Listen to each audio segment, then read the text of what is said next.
نحمدہ ونصلی علی رسولہ الکریم اما بعد۔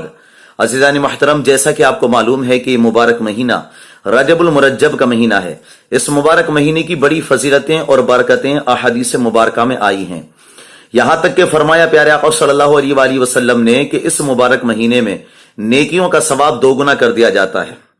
اور جو اس مبارک مہینے میں ایک دن کا روزہ رکھتا ہے اللہ رب العالمین اسے ایک سال کے روزوں کے برابر ثواب عطا فرماتا ہے۔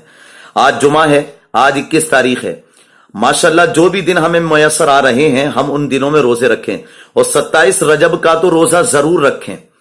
کیونکہ پیارے آقا فرماتے ہیں 27 رجب کا جو روزہ رکھتا ہے اللہ رب العالمین اسے 60 مہینوں کے روزوں کے برابر ثواب عطا فرماتا ہے۔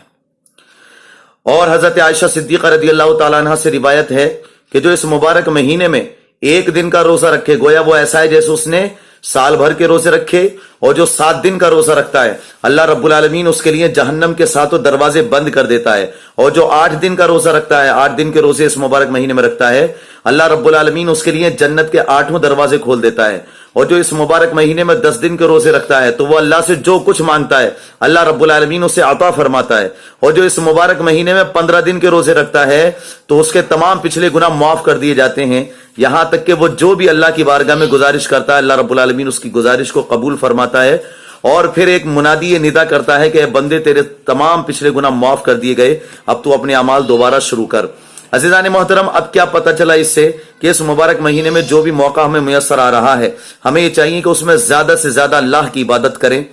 اور یہ پیغام زیادہ سے زیادہ لوگوں تک پہنچائیں۔ میں دعا کرتا ہوں مولا تبارک و تعالیٰ اس مبارک حدیث پر اور ان مبارک باتوں پر ہمیں عمل کرنے کی مولا توفیق عطا فرمائے۔ السلام علیکم ورحمتہ اللہ وبرکاتہ۔